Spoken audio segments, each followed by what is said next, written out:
Magandang umaga mga ka-backyard farming.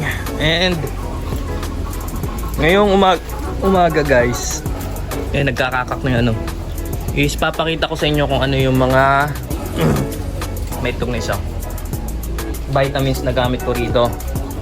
So ang mga manok ko is 17 weeks old pa lang, pero meron na tayong program dito na ginagawa for bacterial flushing, pagbibigay ng vitamins. So scheduling yung ginagawa natin dito. So bago natin ipakita yung mga vitamins na ginagamit natin dito, flex muna natin yung ating mga RTL. Ayun guys, 17 weeks old. Ayun guys. So medyo ano naman na yung palong nila. Ayun guys, medyo lumalapad na and pumupula. So nagta-transition na tayo dito ng ano, ng pakain yung feeding program natin. 20% grower and 20% laying crumbles. So 1 week natin or 10 days ko tong 7 days kong pinakain ng grower. So 1 week na 100% grower nung dumating dito sa ano natin, sa manukan.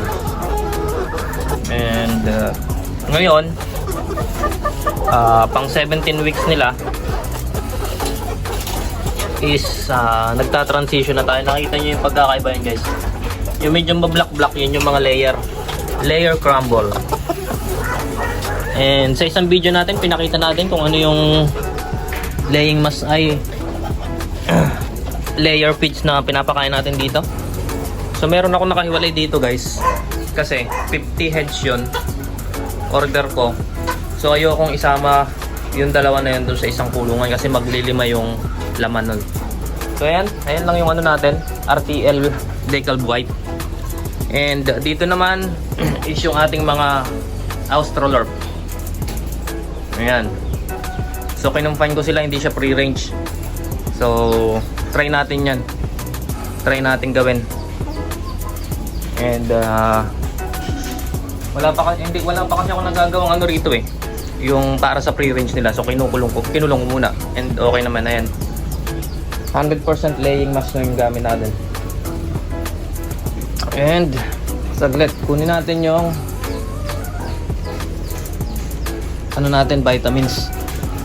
Ayan guys, ando sa gilid. So papakita ko kung ano yung mga vitamins na gamit natin dito.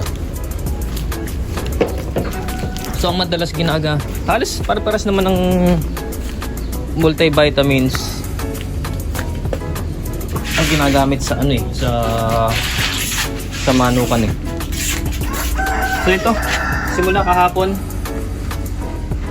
ayan yung ano natin, harvest. So meron pa dun mamaya. So unang-una, ang madalas ginagamit sa mga manukan is itong Vitamin Pro. Ayan guys, multivitamins yan with electrolytes. So ito is isa sa mga ginagamit ko. Tapos yung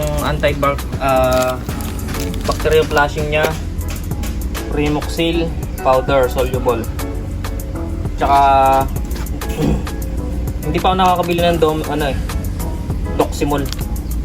So ang paggamit noon, kung halimbawa ngayong week ito yung gamit mo, Primoxil, next week naman is Doximol. Alternate siya para hindi ma-immune yung mga viruses sa isang antibacterial.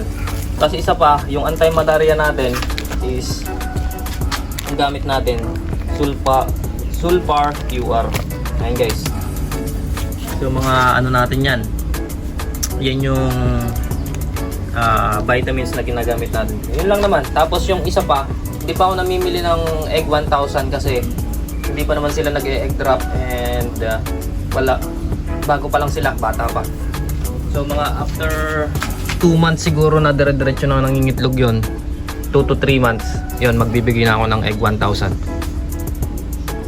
So yun lang guys, ito yung ano natin, flex ko lang ang ating vitamins na ginagamit dito sa ating manukan. And ayan yung incubator natin, flex na rin natin, nandito na rin naman tayo. And malapit na silang mag-hatch. So December, ito is November 27, yung itlog dito, yung isa dito sa hilera na to. So 19 ang hatch niyan. Ngayon is December 16, so 3 days na lang. So ito yung ano natin, and meron tayong gamit dito. Ayan. So meron tayong solar dito guys. So dati ng solar gamit ko rito sa bahay. And safety naman tayo sa brownout, so walang problema. Alright, balik tayo sa topic. Ayan guys, number 1, Bitmin Pro Primoxil Sulfar QR tsaka Doximol. Yun yung ano mo, yun yung unahin yung bilhin guys. Kasi pagkadating ng RTL nyo, bigyan nyo agad ng Bitmin Pro, pero huwag nyo munang painumin agad. Pahipahingan nyo muna 30 minutes bago nyo painumin ng tubig. And then next day, Primoxil. Ang ginawa ko pala doon, 3 days straight Bitmin Pro, pang 4th day Primoxil, sumunod naman Sulfar QR. Yun yung ginawa nating ano rito, routine nung pagdating nung ano natin. So yun lang guys, thank you very much, peace.